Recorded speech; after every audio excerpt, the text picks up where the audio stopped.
찬송가 95장 나의 기쁨 나의 소망이 되시며 찬양을 드리겠습니다.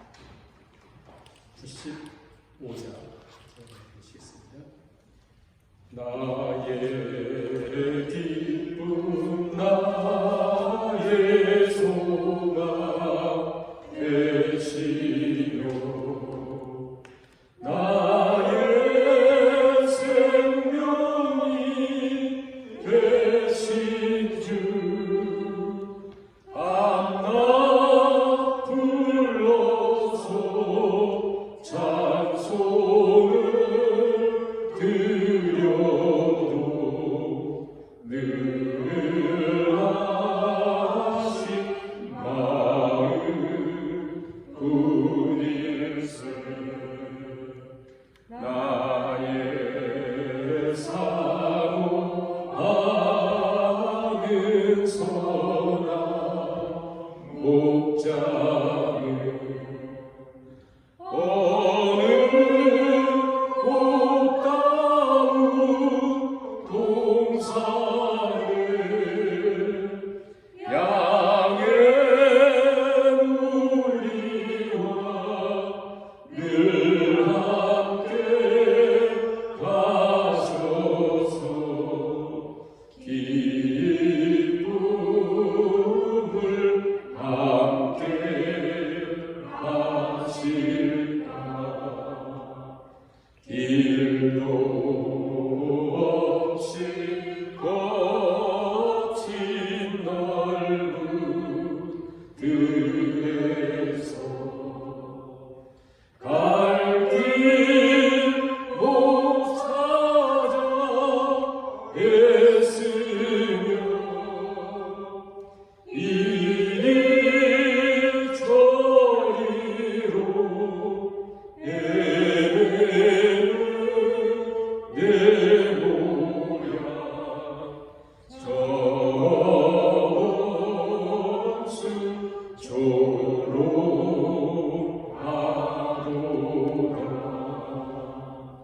주의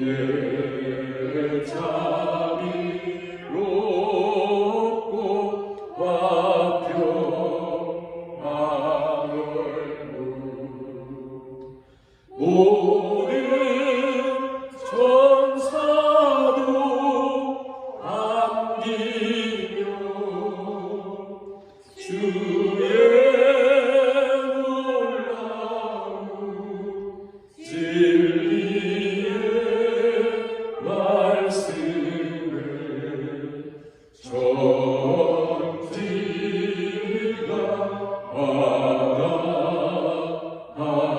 마다하도다. 나의 진정 사모하는 예수님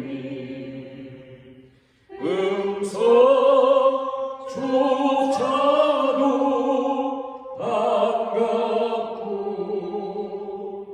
나의 생명과 나의 참 소망은 오직 주 예수 뿐이. 나의 진정 사모하는 예수님 나의 진정 사모하는 예수님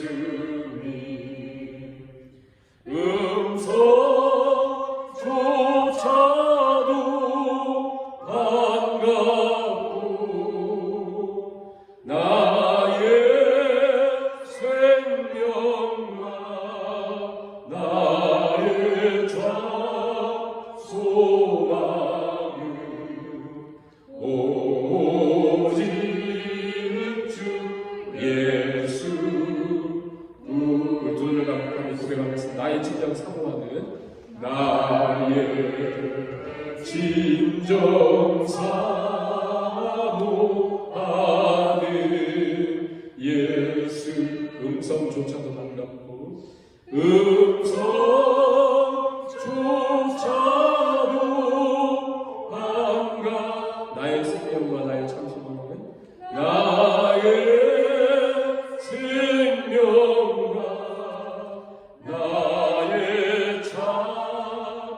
소망은 오직 주 예수 뿐일세.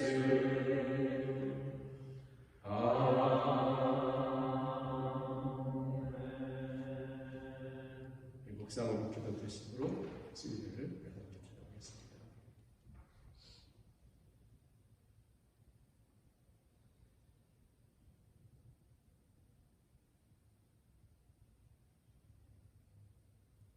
야곱아 어찌하여 내가 말하며 이스라엘아 내가 이르기를 내 길은 여호와께 숨겨졌으며 내 손사는 내 하나님에게서 벗어난다 하느냐. 너는 알지 못하였느냐 듣지 못하였느냐. 영원하신 하나님 여호와 땅 끝까지 창조하신 이는 피곤하지 않으시며 곤비하지 않으시며 영철이 한이 없으시며 피곤한 자에게는 능력을 주시며 무능한 자에게는 힘을 더하시나니 소년이라도 피곤하며 곤비하며 장정이라도 넘어지면 쓰러지되 오직 여호와를 앙망하는 자는 새 힘을 얻으리라. 찬송가 400장 찬양을 드리겠습니다. 찬송가 400장.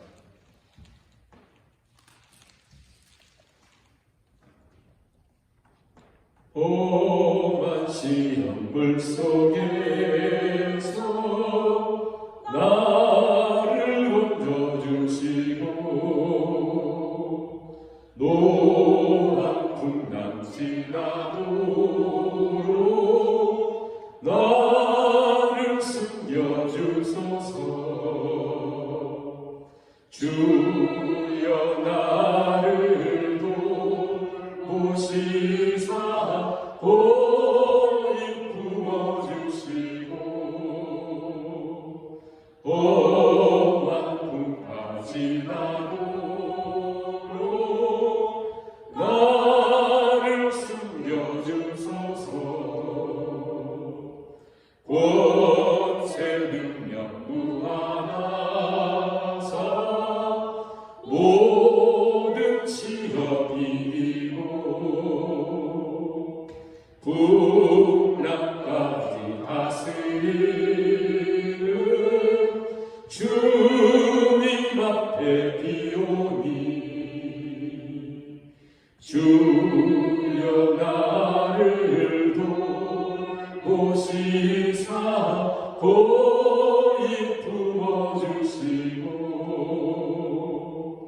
험한 풍파 지나도록 나를 숨겨주소서.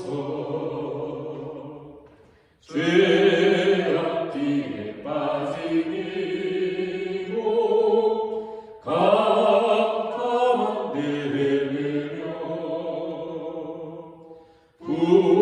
부르짖는 나의 오 들으소서 내 주여 나를 돌보시사 고이 품어주시고 험한 풍파 지나도록 나를 숨겨주소서.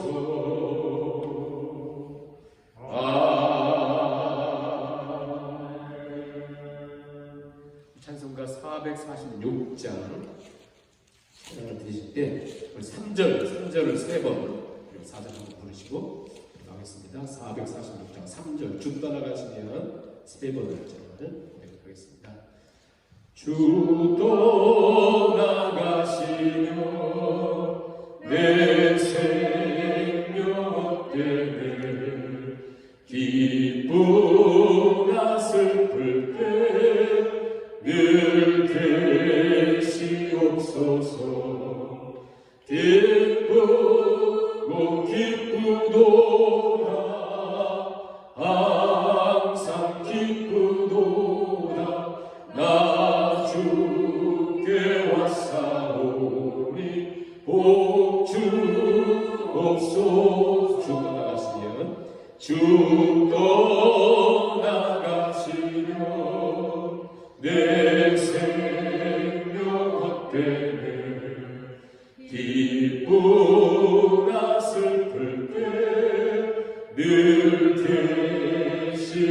주옵소서.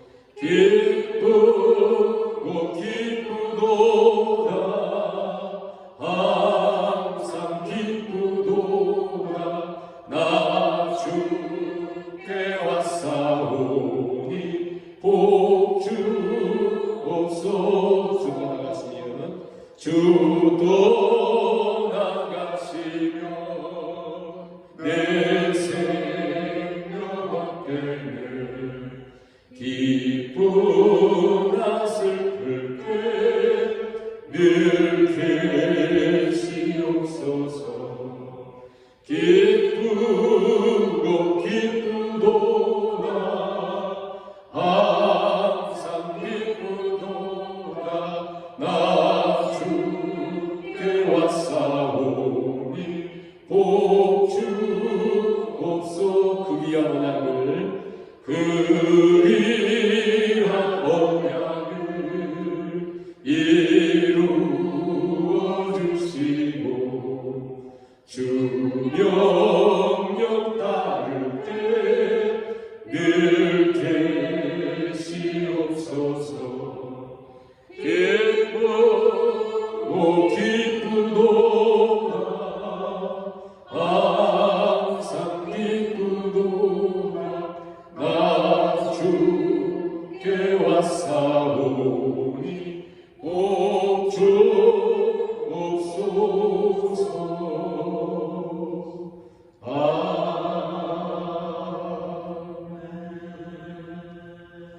기도드리시겠습니다. 사랑의 하나님, 오늘도 이 밤에 우리 하나님 앞에 겸손히 무릎을 꿇고 우리 하나님을 예배하며 주 앞에 나옵니다. 우리 천하의 부대과 같이 주님이 떠나시면 아무것도 아님을 다시 한번 기억하게 하시고 주의 언약을 하나님의 삶을 통해서 이루어 주시사 하나님의 살아계심과 일하심과 붙드심 속에 그 말씀 속에 살아가는 것이 얼마나 큰 축복이고 행복인지를 우리로 깨닫게 하사 다시 하나님 앞에 세우시고 이끄시고 우리 모든 허물과 죄악들을 사르시며 하나님의 은혜와 긍휼로 우리 모두를 채워주시고 오늘 이 저녁에도 우리 하나님이 우리에게 주신 말씀을 통하여 다시 한번 성령의 도우심을 통해서 깊이 우리 자신을 돌아보고 우리 하나님의 인도하심 앞에 세워져 나가는 저희들이 될 수 있도록 하나님께 이 저녁에 우리 가운데 하늘의 문을 여시고 은혜 베풀어 주시기를 간절히 바라오며 또 깨닫는 은총으로 덧입혀 주시기를 바라오며 예수님의 이름으로 기도하옵나이다. 아멘. 오늘은 우리가 예레미야가 2장 1절 10절 말씀을 같이 읽으실 텐데요. 먼저 읽지 않고 제가 잠깐 예레미야 예가에 대한 교통정리를 조금 해드리고 제가 말씀을 읽겠습니다. 왜냐하면 예레미야 예가는 5장으로 되어 있는데요. 거의 반복된 말씀이고 또 예레미야 예가는 이게 이제 우리식으로는 이게 산문처럼 이렇게 해석이 되어 있지만 이게 시예요. 시 5편의 시인데 단지 어떤 감상적인 시를 쓴 것이 아니라 뭐라고 할까요?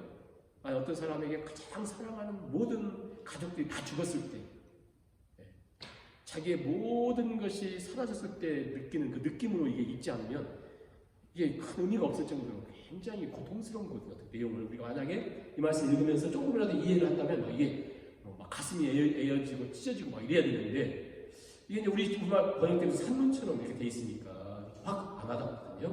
그럼 우리가 예레미야 예가를 한번 조금 정리를 해보면 오늘 2장 우리가 읽은 2장은 하나님의 진노에 대한 말씀이에요.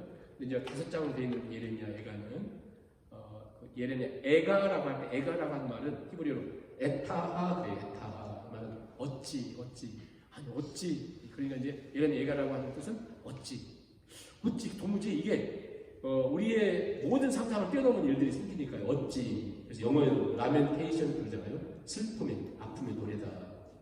헬라어로 번역된 세프티아진트라고 하는 그 내용 보면요.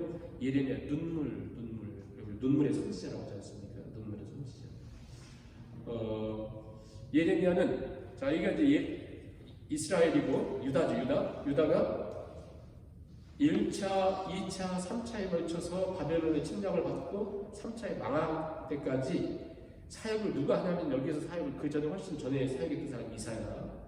예레미야는 이쪽부터 시작하면서 하나님 말씀대로 사는 자는 너희들 매를 맞는가 1차 공격을 당했고요. 바벨론으로.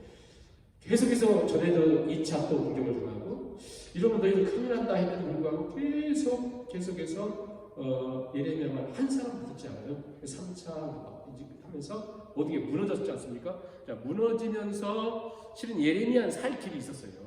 왜냐하면 느부갓네살이 예레미야가 몇십 년 동안 사역하면서 이 유다에 선포했던 내용을 그 느부갓네살이 알아요. 알기는 어떻게 하냐면 예레미야가 수십 년 동안 전체적으로 40년 사역을 했거든요. 그 유다에 외쳤던 말씀이 뭐냐면 유다의 모든 이 귀족들과 왕족들은 애굽에게 도움을 받아야 된다는 거예요. 애굽에게. 예레미야는 아니다. 하나님이 저 바벨론의 회초리를 들어서 바벨론에게 지금 우리를 때리려고 하니까 바벨론에게 우리가 도움을 구하기보다도 먼저 하나님께 회개하면서 하나님 바벨론께서 우리를 때리신다는 것을 깨달아라. 계속 바벨론 얘기를 했거든요. 그랬더니 저 메굴러라고 계속 그랬지 않습니까?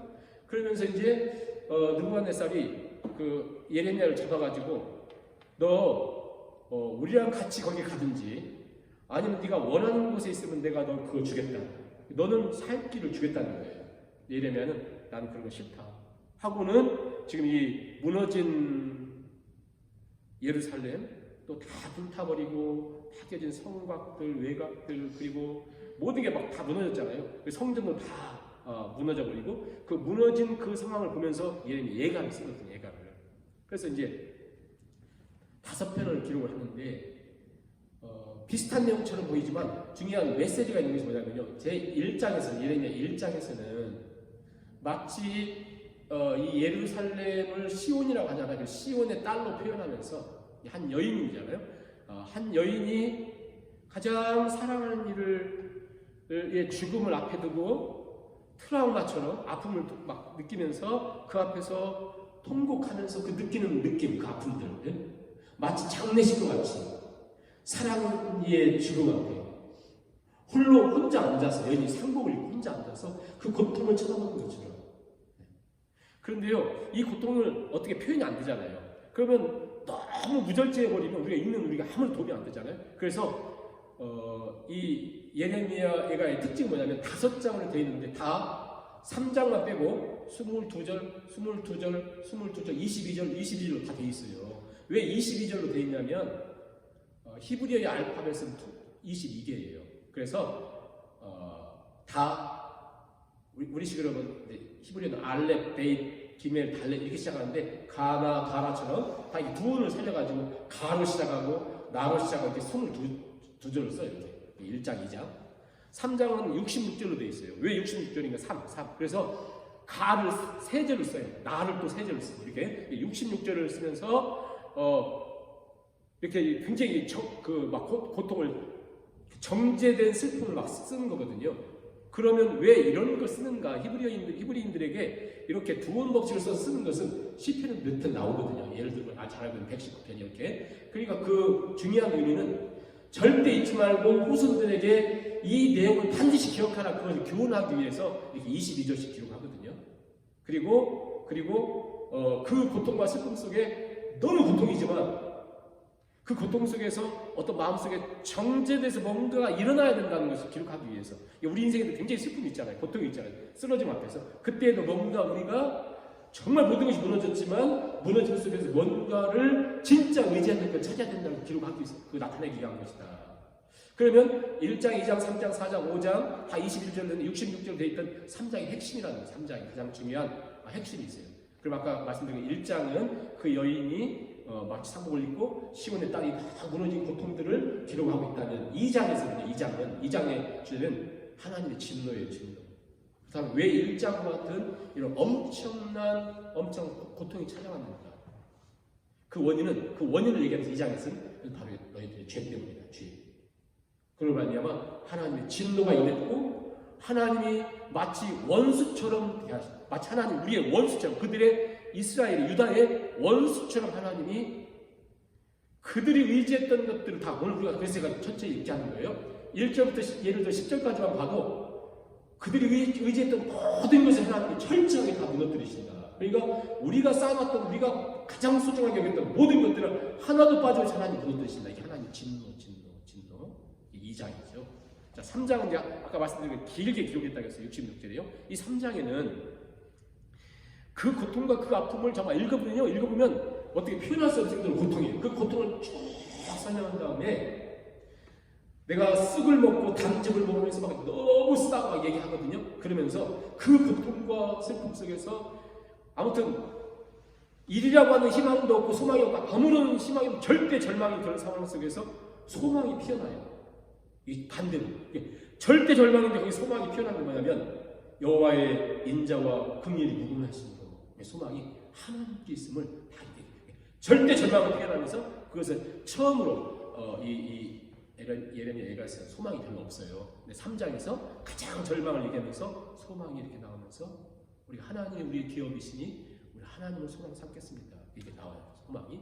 그 다음에 자 1장, 2장, 3장 이게 아까 1장은 여인이 막 그 시온의 딸을 막 이렇게 죽은 것처럼 기록하고 2장에서 하나님의 진노 그 이유가 뭐냐 진노 3장에서는 절대 절망을 얘기하고 소망을 얘기한 다음에 4장은 어떤 내용이냐면 1, 2장의 이 고통을 갖다 놓아 쏟아부은 것처럼 뭐가 기록되냐면 4장에서는 이전에 여러분 잘 아시는 것처럼 바벨론이 포로를 해가지고 이 예루살렘 2년 동안 이렇게 포로가 돼 있어요. 아이들 잡아먹고 막 이렇게 했잖아요. 그 2년 동안의 그 고통들을 이렇게 뭐랄까요? 이렇게 엑기스로 이렇게 기록한 그 고통을 기록하면서 지금의 이 처참한 현실을 과거 하나님이 축복을 주셨을 때 그 화려했던 것과 비교하면서 아이들을 봐라 아이들이 얼만큼 뛰어놀면서 그 행복했는가. 지금 아이들이 구걸하면서 마치 고아와 같이 버리진 않은 척 지내고 왕족들은 늘 잔치하면서 막 지냈던 그들이 지금은 거지처럼 알아볼 수 없는 모습에서 전혀 이전에 그 모습이 없는 모습들을 기록하면서요 막 처절한 모습들을 기록하죠. 5장도 마찬가지로 더 이상 소망이 없는 그런 과정들을 기록하면서 그런 우리 하나님께 기도합니다. 우리가 하나님만 찾습니다. 간구가 나와요. 그러면서 끝을 보세요. 어떻게 끝나냐 5장 예레미야 5장 끝이 어떻게 끝나냐면 그러니까 어떤 인간의 어떤 모습 속에는 어떤 소망이 거의 보이지 않아요. 그래서 5장 끝에도 보면 굉장히 가슴이 너무 아픈 거거든요. 5장 끝을 보시면 20절 보세요. 20절 5장 20절 주께서 어찌하여 우리를 영원히 잊으시오며 우리를 이같이 오래 버리시나이까. 마지막 22절 보세요. 주께서 우리를 아주 버리셨사오며 우리에게 진노하심이 참으로 크시나이다. 이게 끝나요. 보세요. 그러니까 막 처절한 막 이 예레미야 선지자를 통한 막 그 파괴, 심판, 막 저주의 무시무시한 내용들을 다 기록하면서 끝까지도 아무것도 없는. 그러니까 어디에 과연 우리 인생에 소망이 있는가를 우리가 3장 갔을 때 이렇게 한번 보도록 하고요. 자, 오늘은 2장. 자, 2장을 읽으시면서 어떻게 이제 우리가 생각해서 읽으시냐면 2장 1절부터 10절 읽으시면서 하나님의 진노. 그러니까 이것은 하나님의 진노를 내셨다. 하나님 원수처럼 우리의 소중했던 그리고 유다의 소중했던 모든 것을 다 하나도 빠져없이 가장 소중했던 것들 싹 다 하나도 남겨없이 결국 이게 이제 하나님 메시지인데요. 하나도 남겨없이 다 하나님이 깨뜨리시고 부서뜨리고 없애신다라고 하는 것을 기록을 해요. 자, 그 말씀을 하나님의 진노를 생각하면서 1절 10절을 여러분 볼펜 있으면 동그라미 치시면서 하나님의 진노의 날에 무엇이 하나님이 다 깨뜨리시는가 없애는가 한번 쭉 봅니다. 이미 깨진 것들이거든요. 1절부터 10절 슬프다. 주께서 어찌 그리 진노하사 딸 시온을 구름으로 덮으셨느냐. 이스라엘의 아름다움을 하늘에서 땅에 던지셨으며 그의 진노의 날에 그의 발판을 기억하지 아니하셨도다. 주께서 야곱의 모든 거처들을 삼키시고 긍휼히 여기지 아니하셨으며 노아사 딸 유다의 견고한 성체들을 허물어 땅에 엎으시고 나라와 그 지도자들을 욕되게 하셨도다. 맹렬한 진노로 이스라엘의 모든 뿔을 자르셨으며 원수 앞에서 그의 오른손을 뒤로 거두어 들이시고 맹렬한 불이 사막으로 불살같이 야곱을 불살하셨도다. 원수같이 그의 활을 당기고 대적처럼 그의 오른손을 들고 서서 눈에 드는 아름다운 모든 사람을 죽이셨으며 딸 시온의 장막에 그의 노를 불처럼 쏟으셨도다. 주께서 원수같이 되어 이스라엘을 삼키셨으며 그 모든 궁궐들을 삼키셨고 견고한 성들을 무너뜨리사 딸 유다의 근심과 애통을 더하셨도다. 주께서 그의 추막을 동산처럼 헐어버리시며 그의 절기를 폐하셨도다. 여호와께서 시온에서 절기와 안식일을 잊어버리게 하시며 그가 진노하사 왕과 제사장을 멸시하셨도다. 여호와께서 또 자기 제단을 버리시며 자기 성소를 미워하시며 궁전의 성벽들을 원수의 손에 넘기셨으니 그들이 여호와의 전에서 떠들기를 절기의 날과 같이 하였도다. 여호와께서 딸 시온의 성벽을 헐기로 결심하시고 줄을 띄고 무너뜨리신 일에서 손을 거두지 아니하사 성벽과 성곽으로 통곡하게 하셨으니 그들이 함께 쇠하였도다. 성문이 땅에 묻히며 빗장이 부서져 파괴되고 왕과 지도자들이 율법 없는 이방인들 가운데 있으며 그 성의 선지자들은 여호와의 묵시를 받지 못하는도다. 딸 시온의 장로들이 땅에 앉아 잠잠하고 티끌을 머리에 덮어 쓰고 붉은 배를 허리에 둘렀으며 예루살렘을 처녀들은 머리를 땅에 숙였도다.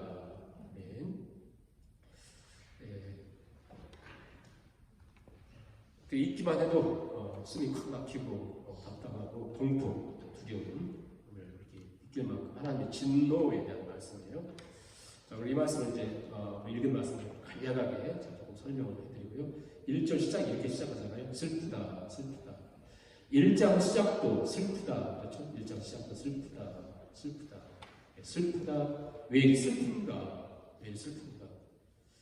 우리가 살아가면서 하나님은 이렇게 말씀하셨어요. 하나님은 선지자들한테는 이렇게 말씀하셨어요. 근데 우리는 그 말씀을 들음에도 불구하고 세상에 살다 보니까 세상이 전해주는 얘기처럼 하나님 말씀을 통한 어떤 세움보다도 세상이 주는 것들이 굉장히 많았잖아요. 아름다운 것들, 힘, 권력, 물질, 건강 이런 것들 있잖아요. 그런 것들을 생각하면서 그렇게 얘기했음에도 불구하고 그것들을 하나님 말씀 한 길을 듣고 우리는 우리 길로 가고 그러면서 우리가 세웠던 아름다운 영원할 것 같았던 그 영광이, 그 업적이, 그 자랑스러웠던 것이 모든 것들이 다 하나도 빠짐없이 다 무너지고 파괴되고 사라진다. 이 말씀은 반복돼요. 예루살렘 파괴는 지금 바벨론에 됐지만 나중에 로마에 의해서도 예루살렘 파괴되잖아요. 또 요한계시록 하면 또 예루살렘 파괴가 되잖아요. 또 예루살렘은 요한계시록 바벨론에 의해서. 아무튼 이런 것들 계속 가르쳐주면서 하나님 말씀하신 것처럼 이미 11장에서 창세기 11장에서 바벨탑처럼 쌓았던 모든 것이 무너진다고 했던 것처럼 하나님 말씀하셨는데 만약 안 무너지면 하나님 무너질 거다 했는데 안 무너지면 하나님이 가짜잖아요. 거짓말이잖아요. 그런 것처럼 하나님이 예레미야 선지자를 통해 주셨던 그 모든 것들이 그대로 이루어지는 거예요. 다 이루어지는 하나님 말씀. 내가 생각하면서 아름답다고 생각했고 영원할 것 같이 생각했던 그 모든 것들이, 그 자랑스러웠던 것들이 다 무너지고 파괴되더라. 그래서 슬프다. 주께서 어찌 그리 진노하사 딸 시온을 구름으로 덮으셨는가. 구름이라고 하는 것은 보통 하나님의 영광이었는데요. 만약 하나님을 이렇게 가리어주시면, 하나님 가리면 우리는요, 끝이에요. 하나님 가리면 우리는 하나님을 알 수 있는 방법이 없어요. 3장 한번 보세요. 3장. 잠깐. 하나님 구름으로 뭘 가리시는지. 3장 44절. 44절 보세요. 예레미야 3장, 예가 3장, 예레미야 3장, 44절.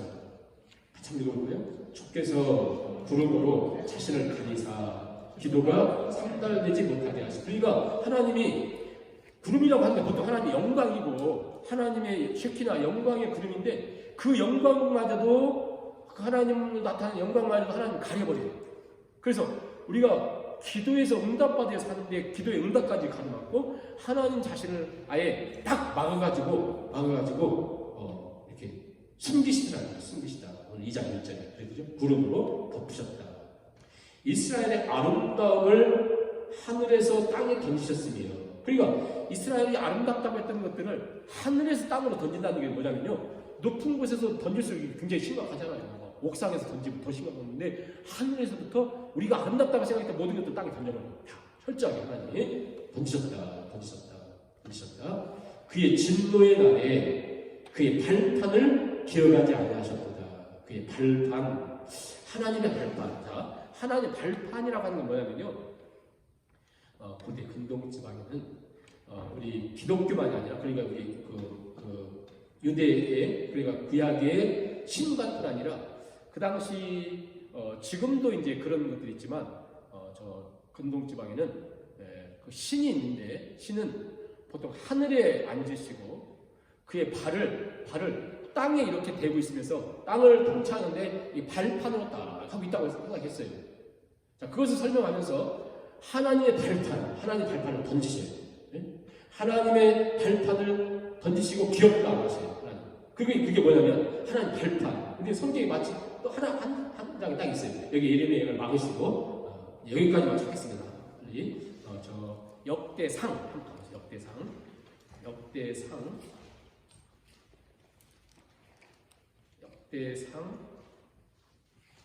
28장 2절 보겠습니다. 역대상 28장 2절 같이 보겠습니다. 28장 2절. 이에 다윗 왕이 일어서서 이르되 나의 형제들 나의 백성들아 내 말을 들으라. 나는 여호와의 언약궤 곧 우리 하나님의 발판을 봉헌할 성전을 건축할 마음이 있어서 건축할 재료를 준비하였으나. 그렇죠? 그러니까 나의 백성들아 내 말을 들으라. 나는 여호와의 언약궤, 덮궤, 언약궤 곧 우리 하나님의 발판. 그러니까 하나님의 발판을 이렇게 되셨다는 거냐면 하나님 약속이 있고 하나님 임재가 있고 하나님 언약이 있는 것. 하나님 언약이 있어요. 하나님이 언약을 하나님 발판을 버리시고 기억지 않는다. 모든 게 무너진 거예요. 한마디로. 모든 것이 무너진 거예요.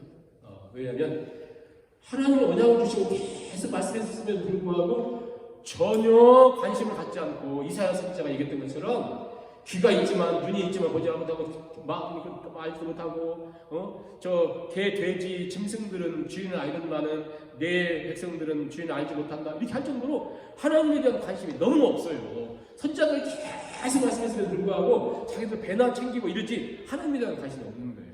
그래서 하나님이 이제 발판을 채우신다.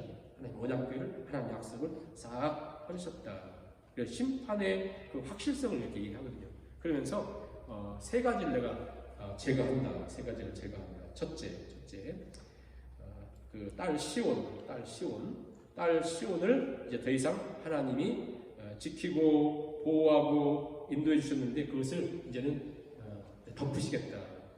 둘째는 방금 읽었던 것처럼 하나님 언약궤 발판을 이제는 더 이상 드러내지 않고 기억지 않는다.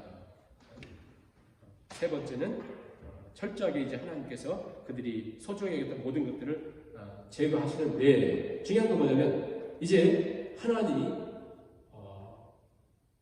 친히 원수가 되셨어. 그러니까 하나님 백성들인 그 유다 이스라엘 백성들의 하나님이 그들의 원수가 되셔서 내가 이 모든 것들을 치겠다. 이미 치셨잖아요. 치셨다. 예레미야의 시각으로 하나님이 저들의 원수가 되셔서 다 치셨다. 자, 우리가요 원수의 박해를 받고 마치 다윗이 사울의 박해 때문에 막 도망가면 하나님 살려주세요 하나님 도와주세요 할 수 있잖아요. 근데 하나님이 원수가 되셨어요. 이거 너무 끔찍하잖아요.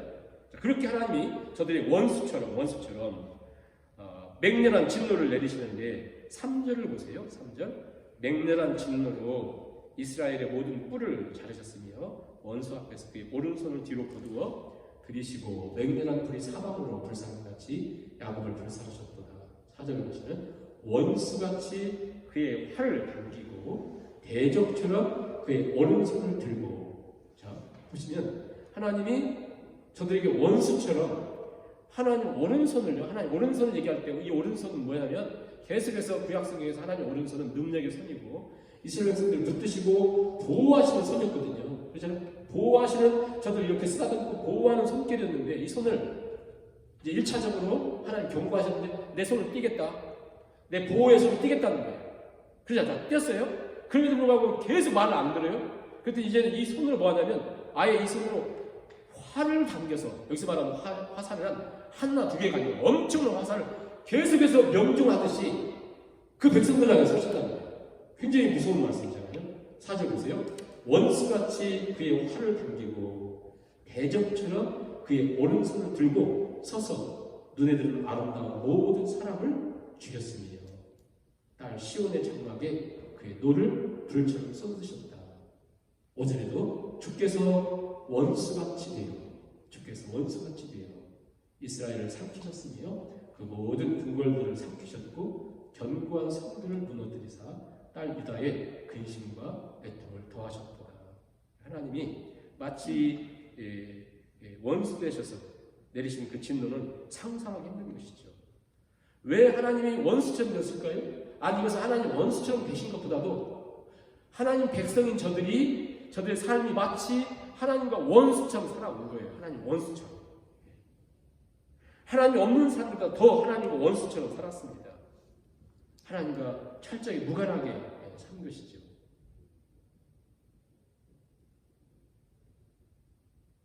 원래 그 하나님 백성들에게 하나님은 목자였습니다. 목자 가운데도 선한 목자, 양들을 위해 목숨을 버리시는 목자시고 선한 목자시는데 원수처럼 되었다.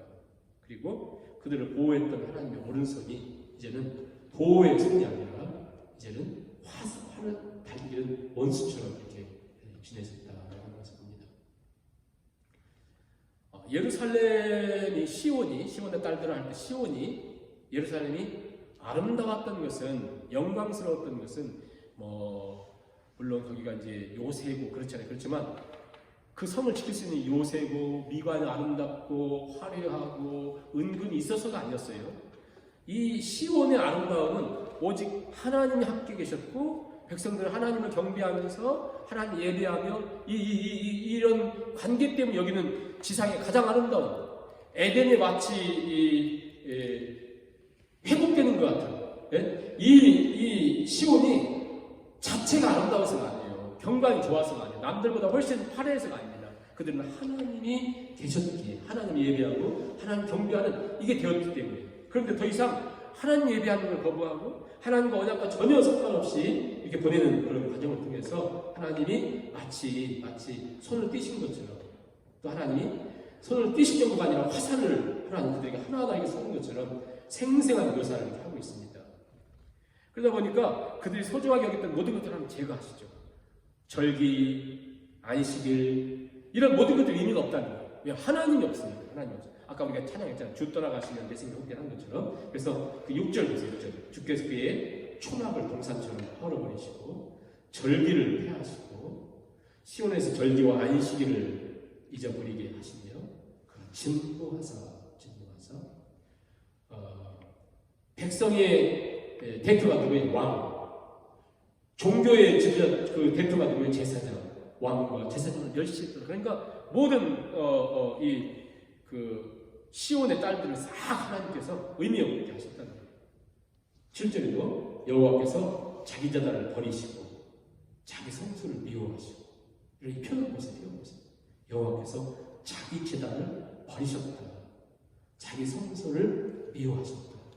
궁전의 성벽들을 원수의 손에 넘기시고 그들이 여호와의 전에서 떠들기를 절개날같이 하였다. 그러니까 그들이 여호와의 전에서 떠들기를 옛날에 막 찬양하고 예배하고 막 했던 그곳을 이제는 그들이 이제 그 바벨론의 군사들이 와가지고 그 절개 사람들 모이는 것처럼 막 그것을 막 뒤집는 거죠. 그 모습을 이렇게 되더라고요. 8절 보세요. 너무나 두려워서 8절 보시죠. 여호와께서 딸 시온의 성벽을 헐기로 결심하셨다. 여기서 결심했다라고 하는 이 표현을 하나님 결심했다고 하는 표현 성경에 몇 군데 안 나와요. 근데 이 하나님 결심했다고 하는 표현은 언제만 나오냐면 하나님이 깊은 고민 속에 계획하시고 하나님의 섭리가 나타날 하나님의 섭리, 즉 하나님 이것을 갑자기 기분 나빠하고 버리신 것이 아니라는 거예요. 하나님께 깊이 이 부분을 생각하시고 선지자를 통해서 계속 말씀하시는 것이 바로 이 결심을 향한 하나님의 섭리가 이것이 하나님의 계획이 있었다. 계획이 있었다. 즉 이 결심이라고 하면서 먼 미래를 보시면서 하시는 결단이에요. 결단. 즉흥적으로 하신 것도 아니고 갑자기 기분 나빠다고 하신 것이 결코 아니라는 거예요. 내가 여호와께서 말씀하시기를 내가 딸 시온의 성벽을 헐기로 계획하셨다. 섭리하셨다.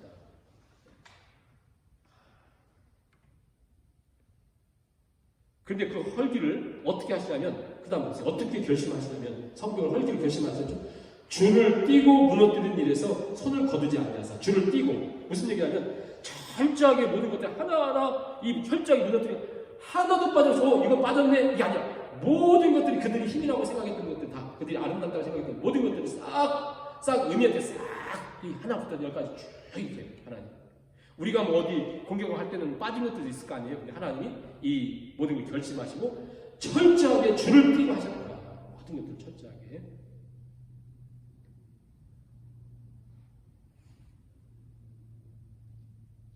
즉, 이 모든 것들을 하나님께서 다 제거하시면서 하나님께 소중히 여기시는 것은 하나님이 소중히 여기시는 것은 성도, 궁전도, 예루살렘도 아니었습니다. 예루살렘을 파괴하셨잖아요. 성전을 다 파괴하셨잖아요. 하나님의 관심은 눈에 보이는 그 어떤 아름다움과 아름다운 업적과 그 어떤 것도 하나님의 관심이 없었어요. 아니었어요. 그래서 난 성전도 예루살렘 성도 성벽도 외곽도 모든 걸 다 무너뜨리시거든요. 하나님 관심 하나 있어요. 하나님 관심. 뭐였냐면 하나님 백성들이 하나님 바라고 하나님 백성들을 사랑하고 이게 하나님의 유일한 성경의 유일한 하나님의 관심. 하나님의 관심은 세상에 어떤 화려한 것도 아니었어요. 백성들의 계속 선지자를 통해서 말씀하시고 너희들 내게 돌아와라. 난 너희 아버지다. 계속 그 말씀이시거든요. 그런데 저들은 그런 거에 대한 관심이 없었잖아요. 하나님은 그 어떤 것도 하나님의 그 관심에 있지 않았습니다. 제단도 허리쓰잖아요. 성전도 허리시고 도성도 다 부수시고 그렇습니다. 계속 이사야 예레미야를 통해서 경고하시고 1차, 2차, 3차 망할 때까지 계속 동일한 말씀을 경고하셨습니다. 그런데 그들은 듣지 않고 뭘 세웠어요? 하나님을 의지하기보다도 그들이 세운 것들 보세요. 그 세운 것들을 하나님 7절, 10절에 보면 싹 무너뜨리셔요. 싹. 왜? 내가 왜 성곽을 세우고 외곽을 이 요새들을 세우고 왜 했겠어요? 이런 것들이 우리를 돌보라고 생각해요. 그것도 필요하죠. 그러나 하나님은 하나님이 없는 이 모든 것들은 아무런 의미가 없다는 걸 보여주겠어요. 싹 무너뜨리시거든요. 그 무너뜨리는 것이 뭔가 보세요. 9절 보시면 8절 여호와 시온의 성벽을 헐기로 결심하셨다. 그리고 줄을 띄고 무너뜨리신 일에서 손을 거두지 않아서 성벽, 성곽 그렇죠? 그 다음에 9절 보시면 성문이 땅에 묻히며 빗장이 부서져 파괴되고 왕과 주자들이 율법 없는 이방인들 가운데 있으며 그 성의 선지자들은 여호와의 목심을 받지 못하고 그러니까 선지자들에게 하나님 말씀을 듣고 딸 시온의 장로들이 땅에 앉아 잠자하고 티끌을 머리에 덮어쓰고 붉은 배를 허리에 둘러쓰며 예루살렘 처녀들은 머리를 땅에 숙였도다. 즉 가장 안전하다고 생각했던 그 모든 것들을 하나님이 철저하게 하나님이 없으면 이 모든 것이 얼마나 무서운 것인가를 이렇게 보여주셨습니다. 더 이상 하나님과 관계가 없을 때 그 화려한 모든 것들은 얼마나 무서운 반대로 도구가 되는가, 내가 안전하다고 생각했던 것이 얼마나 무서운 도구가 되는가를 가르쳐주시거든요. 자, 여기까지만 우리가 보고 한번 우리가 한번 생각을 해보는 거예요. 이 말씀을 가지고 오늘 읽은 그 말씀 속에서 무엇을 하나님이 말씀하시려고 하는가를 조금 정리하고 이제 마치도록 하겠는데요. 자, 처음에 제가 2장의 핵심은 하나님의 진노라고 말씀드렸어요. 예레미야는 우리에게 2장을 기록하면서 하나님의 진노를 아주 구체적인 기록을 했습니다. 생각을 해보시면 예레미야서에서는 예레미야 선지자가 어떤 학자들은 숫자까지 셌더라고요. 250 몇 번이라고. 아무튼 이렇게까지 얘기하는데 아무튼 수백 번을 예레미야가 얘기했던 내용이 뭐냐면요. 너희들 바벨론. 너희들 하나님 말씀 안 되면 바벨론이 해적이 들은다. 바벨론 했거든요. 예레미야 예가서에서 다 무너진 다음에 바벨론이라는 말 한 번도 하지 않습니다. 한 번도 하지 않아요. 그리고 뭐라고 하냐면 하나님이 진노하신다 그래요. 아니 우리 거 뺏어가고 3차 이걸 공격하고 또 성전에 있는 금은 그 기구들 다 가져가고 포로를 끌려가고 막 그 시드기야 왕도 눈도 뽀였고 아들도 다 죽이고 했던 거 다 바벨론 사람들이었거든요. 근데 예레미야 얘가 이 통과하면서 한 번도 바벨론 얘기하잖아요. 하나님이 진노하셨다 그렇게 표현합니다. 하나님. 예? 우리의 눈으로 볼 때 분명히 저들이 예? 바벨론 사람들이 바벨론 그 무시무시한 군대들이 모든 걸 행했거든요. 그런데 예레미야는 우리에게 뭘 말씀하냐면 하나님이 진노하사 하나님이 진노하사 즉 이 얘기는 뭐냐면 너희들이 나라가 망하는 것은 왜냐하면 아직도 깨닫지 못한 사람들은 포로로 끌려가든지 왕과 막 그 사람들 이런 얘기하면 했어요. 야 그때 예레미야 얘기할 때 우리 애굽 찾지 말고 그냥 바벨론 찾았고 배라고 생각하면 다 할 거 아니에요. 그러니까 여전히 깨닫지 못한 사람들은 우리가 참 국방 얘기 안 해서 우리가 돈이 없어가지고 우리가 건강이 안 좋아서 우리가 이랬네 이럴 거 아니에요. 근데 예레미야 선지자가 분명히 뭘 계속 얘기하냐면 너희가 망한 것은 바벨론이 힘이 있고 저들이 무시무시한 나라고 너희들이 힘이 없고 군사력이 없고 경제력이 약해서 망한 것이 아니라 하나님을 찾지 않았다 그걸 얘기했는데 하나님을 찾지 않았다. 하나님을 찾아야 된다. 하나님. 네? 국방이 약해서 힘이 없어서 능력이 없어서 망한 것이 아니라 하나님을 찾지 않았기 때문이다. 하나님을 찾지 않았기 때문이다. 그래서 우리에게 뭘 얘기하는 거겠어요? 생명보다 소중하게 하나님을 찾고 있는 거야. 우리 오늘도 질문하잖아요. 내 생명보다 소중하게 나는 하나님을 찾고 있는 거야. 네? 건강을 잃어도 물질을 잃어도 모든 걸 잃어도 난 생명보다 소중하게 하나님을 찾고 있는 거야. 근데요, 참 희한한 문제가 한번 생각해 보세요. 이 경고는 우리 소위 신명기 신학이라고 하는 신명기 28장에서 모세가 유언처럼 다 얘기했어요. 너희가 하나님을 찾으면 이렇게 복을 받는 것이 나가도 복을 받는 것이 된다. 1절 14절. 나머지 긴 절을 들이 뭐합니까? 너희들 하나님 떠나면 하나님 없으면 모든 게 저주다. 그리고 반드시 하나님 이렇게 한다. 그대로 이루어지는 거거든요. 그리고 뿐만 아니라 참 희한한 것은 우리를 보는 것 같은데 솔로몬이 이게 성전을 다 이렇게 7년 동안 짓고 성전 봉헌식을 할 때 하나님 대답을 주시잖아요. 모세가 얘기했던 그 대답을 그때 주시는 거예요. 너희가 나를 예배하고 나를 찾고 나를 의지하면 나는 너희들을 반드시 영원토록 내가 돌보고 너희를 인도한다. 그러나 너희가 나를 떠나고 이방신을 찾고 다른 걸 의지하는 내가 반드시 아무튼 모세에게 얘기했던 그 모든 것들을 너희에게 나타날 거다. 그대로 이루어진 거거든요. 그런데요. 성전을 봉헌한 솔로몬 그때부터 이미 저는 이 패망의 씨앗이 무너짐의 씨앗이 시작됐다 생각했던 것이 솔로몬 그때부터 무너지잖아요. 성전 이렇게 봉헌해놓고 이게 우리의 모습이거든요. 오늘 우리 안에 정말 제대로 한 번이라도 단 한 번 정말 하나님을 정말 진실로 하나님 예배하는 것이 언제인가 다시 한번 생각하는 거죠. 이게 제일 소중한데 진짜 하나님을 의지하고 살아가는 것이. 그래서 하나님이 떠나시면 성전도 성소도 언약궤도 법궤도 시온도 그것도 답이 될 수가 없습니다. 마치 뭐와 똑같으냐면 우리가 이제 이 내용을 이 모습을 삼손과 비교해서 함께 한번 보세요. 삼손을 보세요. 삼손은 나시린이었습니다. 삼손 힘의 상징이잖아요. 근데 나시린들에게는 세 가지를 금지시켰잖아요. 세 가지. 첫째, 포도주와 독주를 금하라. 그렇죠? 둘째, 죽은 시신을 가까이 하지 말아라. 셋째, 머리를 깎지 마. 그런데요, 이 삼손은 그냥 잔치집 가서 포도주 독주하는 거 그냥 일반사였고, 죽은 시체는 게 아예 가까이 친기처럼 지냈어요. 아무튼 죽은 나귀 빼들고 막 사람 죽이고 아무튼 힘 엄청났잖아요. 그런데 하나님이 힘을 빼지 않았어요. 그렇죠? 그런데 그가 마지막 머리카락 자체에 힘이 있는 게 아니에요.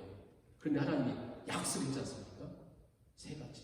독주, 시체, 그리고 머리카락. 그가 다른 거 불순종해도 역시 여전히 머리카락이 남아있는 동안 하나님이 힘을 빼지 않았습니다. 참 놀랍죠. 그런데 머리카락만 잘렸을 때 머리카락이 힘 자체에 있는 것이 아니라 그는 더 이상 나시린이 아니었고 일반 사람보다 못한 존재가 되었기 때문에 그의 모든 힘이 빠졌거든요. 지금 그 유다인에서 똑같죠. 이스라엘에서 똑같거든요. 하나님을 떠나면 어떤 외적인 모습이 있어도 다 사라진다. 그래서 우리가 아까 찬양했던 것처럼 주 떠나가시면 내 생각 때문에 우리 한번 눈을 감고 찬양할까요? 주 떠나가시면 눈을 감고 가사를 알려드릴게요. 주 떠나가시면 주 떠나가시면 내 생명 없대 기쁘나 슬플 때 기쁘나 슬플 때 늘 계시옵소서 기쁘고 기쁘도다 기쁘고 기쁘도다 항상 기쁘도 나 주께 왔사오니 나 주께 왔사오니 복 주옵소서. 가장 중요한 한 3분만 잘 들어보세요. 3분만 잘 빼면 왜 이렇게 무섭게 예레미야 예가서가 기록되어 있을까? 그냥 망했다고 하고 그냥 놔두면 되잖아요. 근데 왜 예레미야 예가서 5장이나 되면서 막 그 장면들을 무시무시하게 다 그런 기록을 했을까? 다 기록하면서 우리에게 전해줄까? 즉 하나님이 진노하셨고 하나님 친히 원수처럼 오른손을 거두시고 오히려 그 오른손을 보호의 손을 화살을 당기시는 것처럼 하나님 백성들을 무섭게 징계를 하시는 것은 뭐와 똑같으냐면요. 이게 우리가 아이들 어릴 때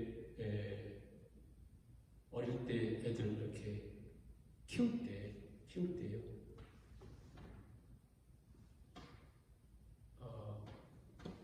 부모가 자식 사랑하지 않는 사람이 어디 있겠어요? 사랑하죠. 근데 이 아이가 옆집 거 뭘 도둑질을 해왔어요. 너무 이쁘다고 그래. 나중에 심각하게 됩니다. 거짓말을 반복 생각하는데 그래 내가 사랑하니까 이게 사랑이에요. 사랑이 아니죠. 이건 부모로서 자격이 없는 거죠. 그렇지 않습니까? 진짜 그에게 도둑질을 하지 못하도록 거짓말 하지 못하도록 따끔하게 해주시잖아요. 그리고 어떤 회장님 이런 분들은 아들들 편히 살 수 있는데도 막 가장 험한 곳에 일하게 하잖아요. 왜? 단연시키는 사랑하기 때문에. 즉 사랑에는 용서도 있지만 사랑에는 반드시 징계와 훈련이 있잖아요. 그래서 히브리서에 보면 이런 말씀이 있습니다. 회초리가 없고 또 그 징계가 없으면 아들이 아니고 사생아다. 옆집에는요 거짓말 하든 사기치든 그냥 놔두잖아요. 너희가 징계가 없으면 사생아의 버리온 자니라. 왜 이렇게 유다에게 이렇게 강하게 하나님께서 정말 마치 모든 것이 끝난 것처럼 징계를 하시다면 이것은요 하나님의 사랑의 한 면이었습니다. 왜냐하면 그들은 500년을 살아도 1000년을 더 줘도 절대 돌이키지 않거든요. 그러나 그 무서운 과정을 통해서 포로로 끌려갔던 그들을 하나님이 남은 자라 그랬어요. 오히려 남아있는 자기들은 괜찮다고 생각했는데 이들은 하나님께서요 더 이상 싹을 이렇게 했고 그 끌려갔던 그들을 통해서 보세요. 다니엘의 세 친구 에스더, 느헤미야, 에스라 다 거기서 나와요. 하나님이 거기서 하나님이 새로운 일을 시작하셨거든요. 마치 그 바벨탑 사건 후에 아브라함을 시작하신 것처럼 다 무너뜨리고 새로운 시작을 하시듯이 거기서 새로운 시작을 하신 거예요. 그래서 3장이 중요한 거예요. 3장이 중요한 거잖아요. 왜? 철저한 절망 속에서 진짜 소망이 무엇인가 하나님 보여주신 것처럼 하나님 무서운 징계와 이런 과정을 통해서 이 거짓말이 이 사기치고 음란하게 다른 여자들을 가늠하고 했던 것이 얼마나 무서운가를 자녀들에게 따끔하게 해줘야 그가 사람들이 돼요. 그것을 기록하는 거예요. 우리에게 진짜 죄라고 하는 것이 이게 무서운 것이구나. 진짜 하나님을 의지하는 게 이게 중요한 거예요. 이것을 우리가 다시 한번 예레미야 예가서 읽으면서 이 고통을 느끼면서 읽으시고 그렇구나. 하나님이 무섭게 해초리 들고 징계한다고 해서 이게 버리신 것이 아니라 여기에 진정한 하나님의 사랑이 진짜 사랑의 깊은 사랑이 담겨있구나. 바로 그 저주가 제가 거기까지 나가고 싶지 않았지만 시간이 있으면 하겠지만 아무튼 예수님의 십자가 거기까지 나가거든요. 우리 전에 원수처럼 보냈고 또 로마서 보면 그러니까 원수 되었을 때 하나님이 그 그리스도의 사랑을 통해서 용서하시고 이런 게 있었잖아요. 그런 것처럼 철저하게 하나님께서 우리에게 그 죄의 심각성과 또 엄마가 딸을 위해서 자기 생명 바친 건 충분히 가능하잖아요. 자기 목숨을 바칠 수 있잖아요. 그러나 생명같이 살아갈 수 있지만 해초리를 들고 이렇게 하듯이 하나님이 우리 가운데 정말 이런 마치 버림을 같은 그런 상황을 올 때는 중요한 게 있습니다. 진짜 소망이 하나님에 있음을 알고 하나님께 소망을 두면 하나님은 반드시 그것을 회복을 일으키시고 거기서 애통하는 자는 복이 있나니 자기가 위로를 받는 거예요. 여기 진정 하나님의 위로가 있는 거예요. 진정 하나님의 위로. 그래서 우리가 우리 삶 속에 참 하나님을 다시 고통 중에 불안 중에 우리 때로는 메마른 같은 상황 속에 있을 때 그때 하나님도 환난 날에 나를 부르라. 내가 응답하겠고 저를 건드리니 저가 나를 영원하게 하리라 그러잖아요. 우리 이렇게 걸어갔으면 좋겠고요. 자, 제가 눈을 감고 한번 찬양을 드리고 모든 시선을 주님께 드리고 이 시간 우리 하나님께 우리 시선을 드리려고 합니다. 모든 시선을 주님께 드리고 살아계신 하나님을 느낄 때 내 삶은 주의 역사가 되고 하나님 일하기 시작하면 모든 시선을 주님께 드리고 살아계신 하나님을 느낄 내 삶은 주의 역사가 되고 내 삶은 주의 역사가 되고 하나님이 일하기 시작한 다시 한번 모든 시선을 주님께 드리고 살아계신 하나님을 느낄 때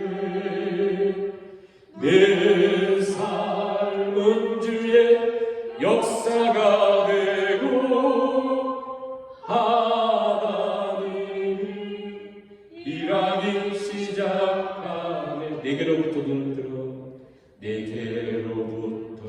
눈을 들어 주를 보기 시작. 주의 일을 보겠네. 내 작은 마음 돌이키사 내 작은 마음 돌이키 하늘의 꿈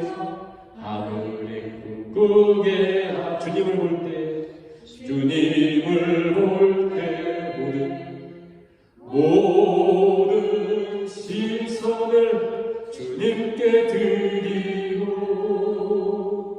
살아계신 하나님을 느낄 때 내 삶은 주의 역사가 되고 하나님이 일하기 시작하네. 아멘. 이 시간 말씀 생각나요? 처음 기도하시고 주기도 부르고 마치겠습니다.